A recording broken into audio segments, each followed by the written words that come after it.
American football in Finland.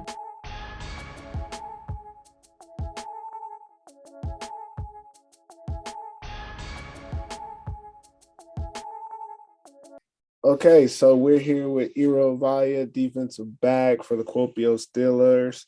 Eero, how you doing today, man? Man, great to be here. Awesome to be here. I'm doing good. I'm doing good. First, before we get into anything, have to ask, how's the midsummer going? Are you enjoying it? Yeah. Just having time off from the football and chilling with my parents and everything. So life is doing great at this point, and great to have like a proper summer weather down here also. Yeah, it's hot, that's for sure.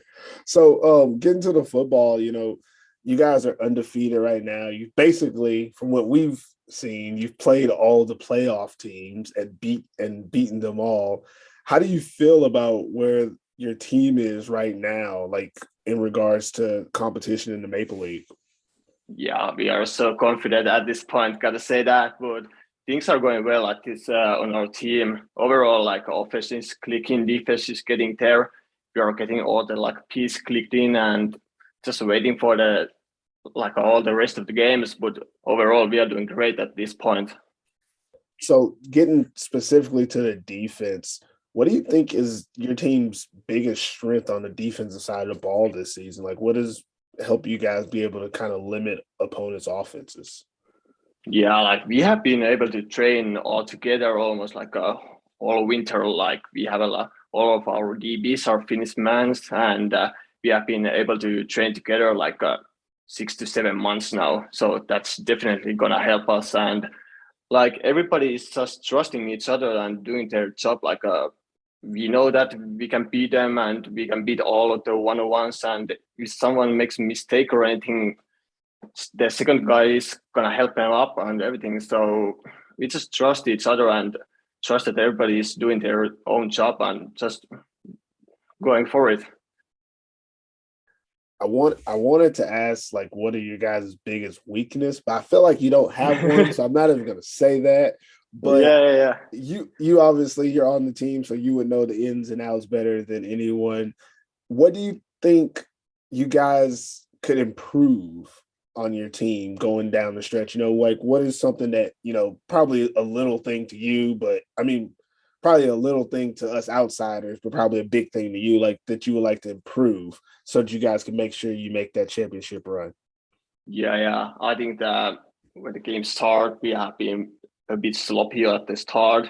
We Yeah. have been giving the opponents like a couple good drives, and it's have been taking like couple drives, even a couple quarters to get our like our own game going on.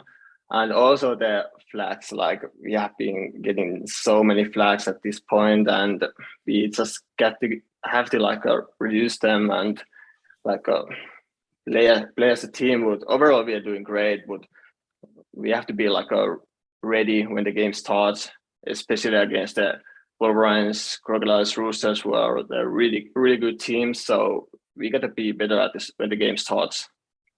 Okay, that makes sense.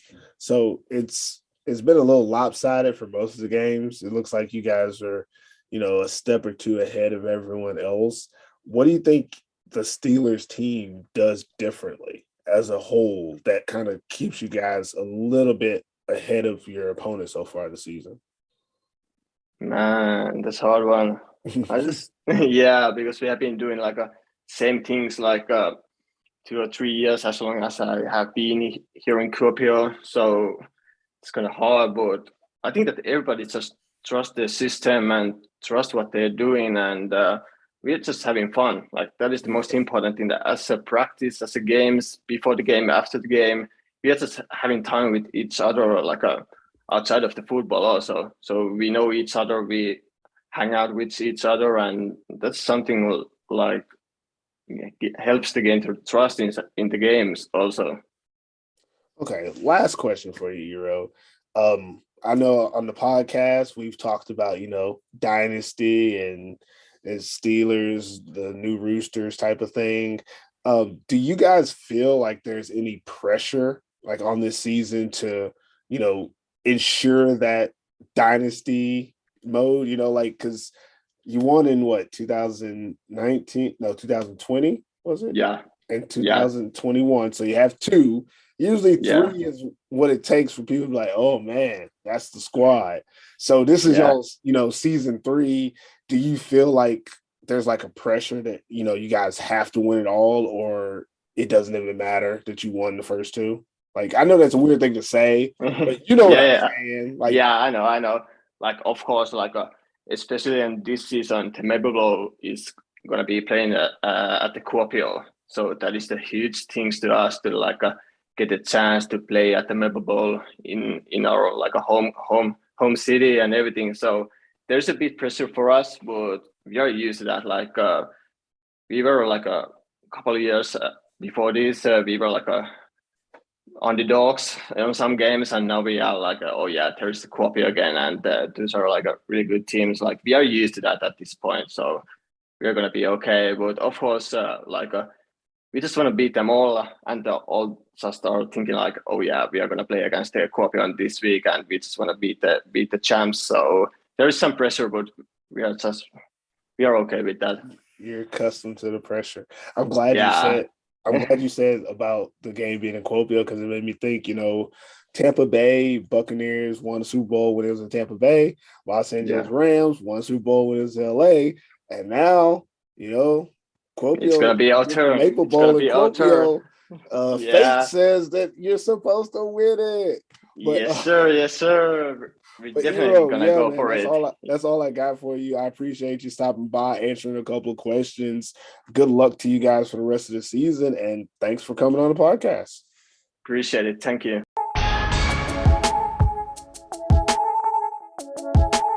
Okay, so we're talking with Porvoo Butchers quarterback Brandon Gwinner. Brandon, welcome to the podcast, man. Thank you, man. Thank you for having me. It's a pleasure to be here. Of course, man. Midsummer, how's your midsummer going? It's been great, just trying to enjoy the weather, trying to be like a Finn out here, and just enjoying the water and the sun. What is this, your second or your third midsummer? I'm trying to. This is actually I think this is my third midsummer. I think when I first came here in 2020, we just missed it because it was a COVID year. Okay. So I think I came just after it. I can't remember, but this is my second one I remember. Okay, there you go. Second one's a charm. Yes, sir. Just random information put on the podcast. My first midsummer here, me and like 6 other imports were holed up in our apartment playing Madden 2005 on franchise mode for like 4 days. Like, we were up all day. Like, we did fantasy draft. Like, we're all in one person's room watching it on the big screen and like playing all the like user games. And it smelled horrible because we were just there for a whole weekend. That was my first like midsummer experience. But obviously you've done more of the traditional, hang out, get some nature in. Yeah, go to the cottage and stuff like that. So go to the Mokila. So that's great. So just getting into the interview, we're gonna talk about the season. We're almost at the halfway point of games. I think week 6, but I think everybody's played like 4 or 5 games, so we got a 12-game season. But we're close to halfway, so people kind of understanding what's going on. How do you feel about the Butchers right now? Like, where you guys are? You're seated at 2-2. You're technically a playoff team right now at the 4 seed. You've played some pretty good games. I would say you stole that first game. I've said that on record. I say that's a good win to steal a game. That's what you have to do to make the playoffs in this league. So how do you feel about where the Butchers are right now heading into kind of the second half of the season? I feel like we're in a great position. Against the Crocs, our first game, I think we should have came out with the win, of course, to put us at 3-1. But, right now we've just been battling with the young guys, getting guys healthy and things like that. And I think we've been producing really good, with the talent that we have and the young kids that we have. I think we're building something great over here. And now we just have to put it all together in this second half of the season, because this is going to be our toughest part of the schedule. And I think I think we will. You know, we had a few problems in the beginning of the year. These past 4 games, you know, I'm sure people heard about that, but I think we're going to be a complete different team for the rest of the season. So just talking about the beginning of the season, you know, 2-2, I think is a great start. We've been putting up a lot of points. Defense has been doing great. Of course, we left a lot of points on the field that we wish we could have, but, you know, that's part of football. And just the adversity part and just getting back from that and taking it game by game. So I think so far we've been doing really good and guys are enjoying it, and they're ready to get after it for this second part of the season. Yeah, so speaking a little bit about, you know, what you guys are going to do in the second half of the season, is there anything specifically that you think that you're hoping you guys can, you know, fix or shore up in the second half to ensure that you make that playoff push? You know, is there anything specifically you guys are hoping to improve on? I think we should definitely be improving on a lot of things. You know, like I said, I'm sure people heard about our coach leaving, imports and stuff like that. But I think we're gonna get some good guys. You know, have a more efficient offense, being able to run RPOs now and things like that. So I think this second half will definitely be able to put a lot more points on and control the football. And yeah, basically just keep playing hard. And, you know, these guys want to win, which is great to see. They want to do good. And yeah, I mean, not too many changes, but enough changes for us to put us in a great spot for playoffs. That's awesome. That's a good plan. You know, you don't need to change too much. You guys are 2-2. You're in the playoff picture right now. So the next thing I want to ask you is, what do you think has been kind of the biggest strength for you guys so far? You know, what has helped you, you know, come away with a couple of wins, have that offense putting up points? What do you think has been the biggest attribute to that? I think it's just, you know, guys wanting to basically guys want to play. We have a lot of guys who are confident in themselves, especially we're a young group of guys, a young team. And but that doesn't matter, you know, as long as you play together, you play hard, you're confident in yourselves, which everybody is on this team. And that's what's helping us the most. We have a good run game. We have a good passing game, especially with those 2 young kids out there, Lucas and Daniel, and just getting guys the ball, you know, let them do what they're supposed to do, you know. And that's what I think is the most important, is just I'm trying to get guys to showcase themselves, you know. I'm giving the ball to everybody, no matter if you're 16 years old or you're 30 years old. I'm giving you the ball to make something happen, you know. And now we're going to be able to change a lot of things and do a lot more better on offensive wise. So hopefully that'll help us put up more points and just, you know, just go out there and have fun. And like I said before, that's the main goal. Our team is having fun doing what we're doing and everything like that. So I think our biggest strength is just, you know, we play together. We're always fighting to the end. And just, yeah, I mean, a couple of games we came out short and things like that, but I think now is going to be a lot different. Everybody's still motivated to play. Everybody's back healthy, especially after these few weeks and things like that. So yeah, I think our strength wise is just, you know, keep playing hard, keep giving everybody the ball to make plays, and just be consistent, you know. Yeah, that makes sense. You got to stay consistent. Last thing before I let you get out of here, Gwinner, is obviously like you've mentioned, you guys are going to be changing coaches. There's a little bit of change with imports and personnel going on. Do you feel like there's some type of pressure on the Butchers to, you know, make that playoff push this year? I've said on this podcast, and, you know, I like to keep it 100. The Porvoo Butchers are the Dallas Cowboys of the Maple League. Always a good team. Never get to that Maple Bowl like we used to back in the day. So my question is really like, do you feel like there's a pressure on this team to, step up this season? Last year you guys, well, it's a different team. Obviously, I don't want to go too much into last year, but last year they made the playoffs. Making the playoffs is great. You're in the playoff picture right now, but people like me wants to see more. Do you guys feel that pressure? Or is this just something that, media has to deal with by ourselves? I think it's just what the media has to deal by themselves. I think pressure is a great thing. Especially, like I said, we have a young team at a young age. I think pressure is great. It shows if we want to fight or not, Yeah.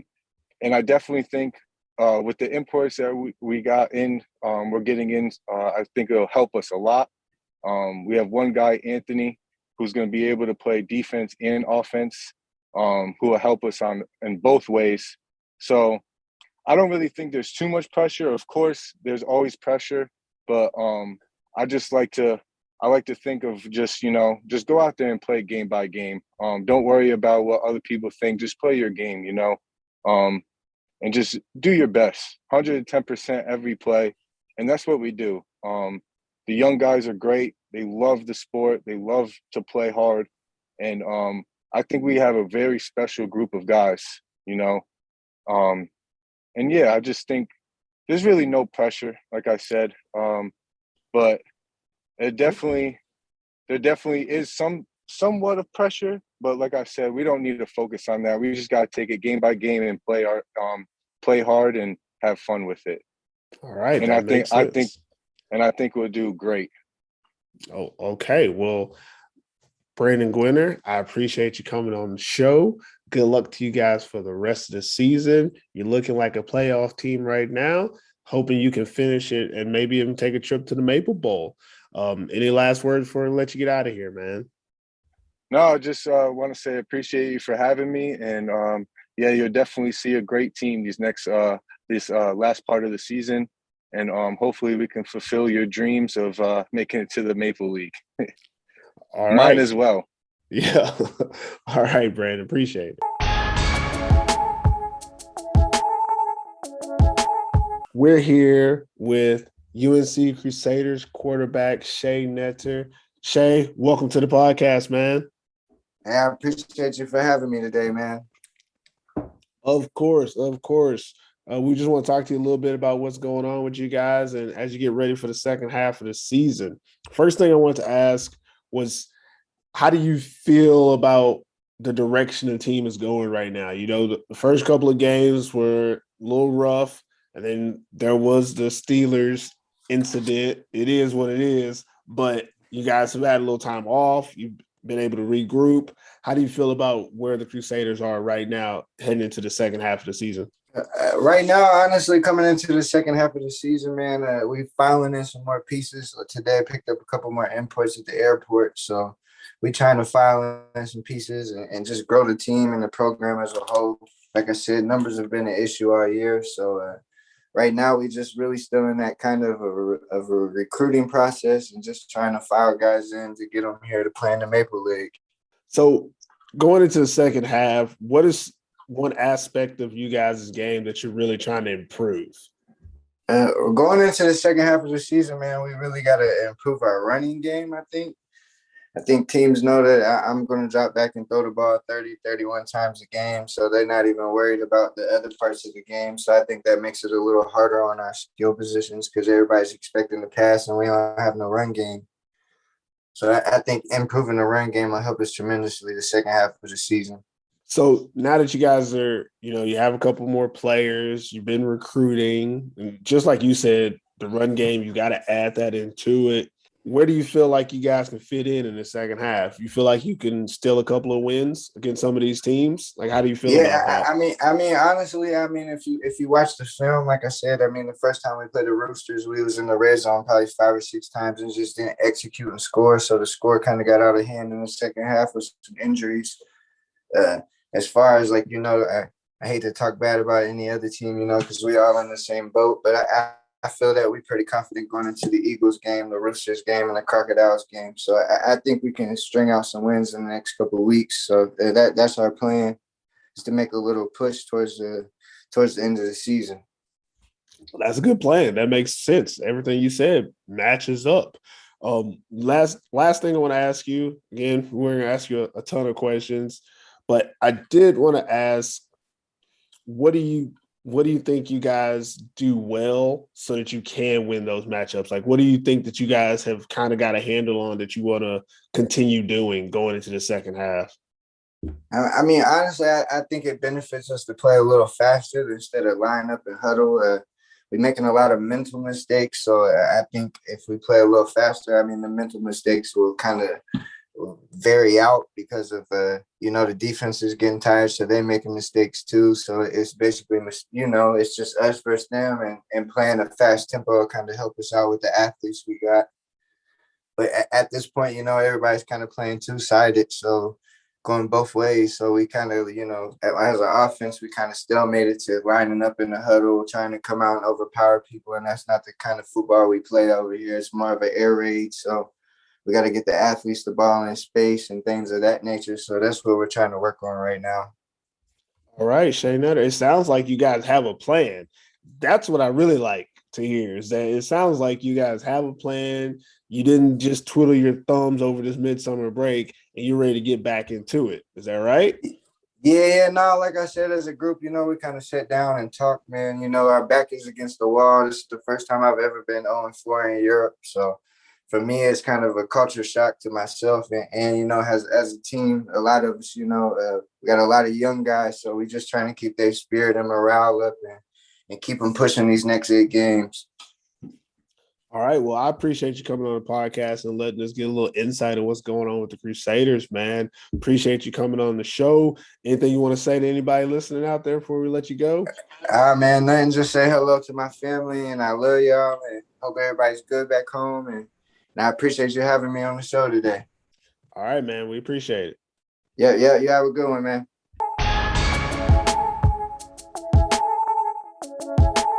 Okay, I'm with Santtu Vehkomäki, wide receiver for the Helsinki Roosters, the young gun. Santtu, welcome to the podcast, man. Hey, thank you very much for having me, man. It's always good to have you on. First thing I want to ask was, how was your midsummer? What'd you do? Did you enjoy it? Oh, I had a very relaxing midsummer. All I did was go to sauna, eat, and then sleep. I didn't do anything crazy, so I was just relaxing the whole week. Sounds nice, man. My midsummer was more hectic. I have a 3-year-old daughter, so mostly chasing her. Every time I would pause, she would say, "Papa, come play with me." So then I had to get up and go play with her. Yeah. 3-year-olds tend to do that. Yeah, it's that time for me. But I'm glad you were able to, relax. And what we want to talk about today, obviously you needed to relax because you were on the Dream Chasers tour out there in the States this summer. For some of the people that don't know what that is exactly, could you kind of explain to us exactly what it was that you were doing out there in the United States on this Dream Chasers tour? Yeah, so we were just we were touring universities and doing like football camps there with the Americans. So I mean, our day would look like we would wake up, have breakfast, drive to the camp, maybe have a visit, where they just show us around the campus and the stadium, and then have that a few hour camp, and then just drop to the next place, repeat. Just on repeat, camp. That sounds interesting. How did you end up on this tour? This isn't something that a lot of Finnish American football players do. So could you tell us a little bit about the process of how you got, contacted and how you ended up taking this trip? Yeah, so I think it was in June 2020. PPI did a camp in Finland where Coach Collier came to check out the talent here in Finland, and he gave me the invite on me actually on that day to come to the Dream Chasers tour. and I was supposed to go last year, but then I was hurt, so I didn't end up going. But then I went this year, so just did one camp in Finland, and Coach Collier liked me, so that's how. Okay, that's awesome. You talked about the camp, like how you wake up, you eat, then you hit the camp, you might have a tour. Could you get a little bit more specific about like what happens at the camp, like the schedule? Like, is it more like you line up, you run all the combine drills, you do one-on-ones? Is it coaching drills? Like what really happened at some of these camps for people who might not have been able to attend? Yeah, so in the beginning, the coaches would like obviously like introduce themselves, kind of like walk us through what we're doing today. Usually it'll be like a quick warm up. Then we did a testing, which was usually like a shuttle or 40 or broader vertical jump. Then we did like a big warm up together. We did some agility drills, which is they like test how conditioned you are, how well you move, how you handle pressure, because it's really fast. The tempo is really fast, so you have to be mentally ready to do it all the time. Then it will kind of chill out. We'll do like an indie session for like 30, 40 minutes, and then just ones the rest of the way. So it's all about ones, pretty much. It's all about ones, like showing what you can do, one-on-ones. No helmet and shoulder pads, right? It's just like t-shirt, shorts stuff. Depending on the camp, some camps had helmets, some didn't, but no shoulder pads. So okay, that's perfect. What else I wanted to ask? For you specifically, this was a unique opportunity for you to, get out in the United States, play against some American competition, especially for one-on-ones. But what do you think was like the most important part of these camps for you? Like in, expanding your exposure and getting your name out there? Like what was the most important part outside of the one-on-ones? We know the one-on-ones were important, but like what aspect really like helped you in the process so far?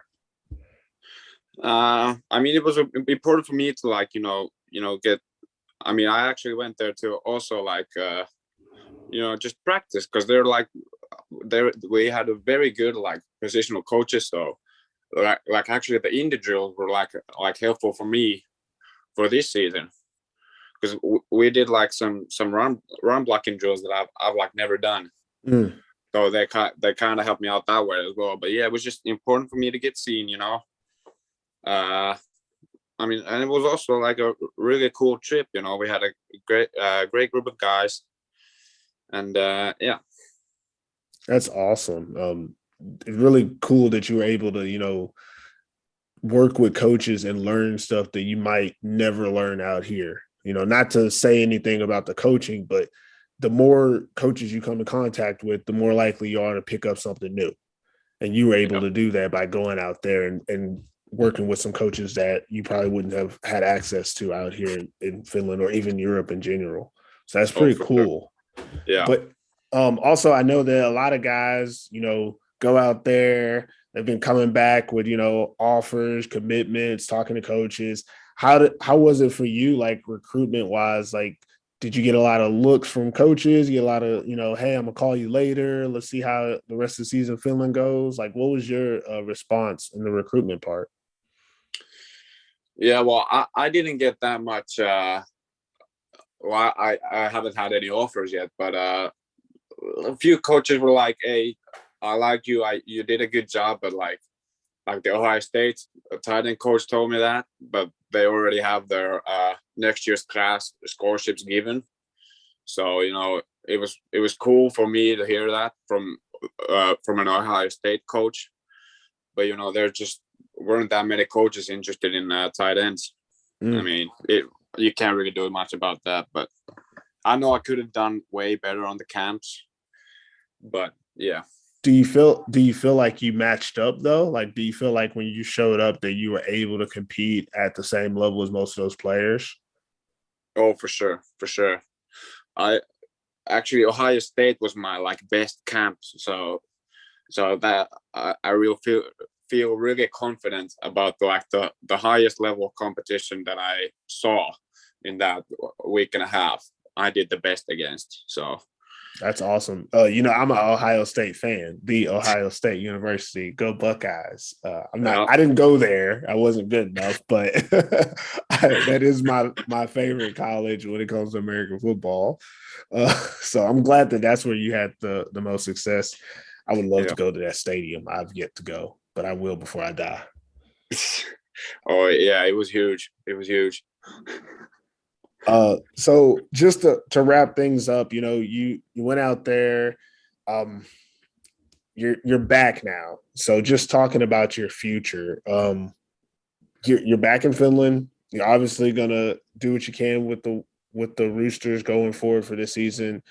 But what's next for you, like career wise? Like, what are your plans? What do you plan on doing what's your goals? I guess that's what I'm asking. Like, now that you've been to the States, kind of seeing how you match up with those players, you're playing on the top level in Finland. Where's the limit for you? What's next? Yeah, well, obviously the plan is still to go to the States. I'm gonna do my military service I'll start in October. So I think I'll get that done before, and then I think I'll lose my eligibility after if I play next year in the league. So I'll start to lose my eligibility. So we'll have to see after that. But go to the States, and then I don't know, maybe CFL, maybe some Germany or Austria. Just kind of go to different places, travel a bit, and then have fun. Yeah, that's awesome. You definitely want to travel, especially while you're young, and see a couple of places. I'll say it here on the podcast. Santtu Vehkomäki definitely could play in the GFL, ELF, or the AFL out there in Austria. He definitely would be an asset to anyone who's listening who's not in Finland. He would be an asset, just so you know. And also to some of those schools in the States.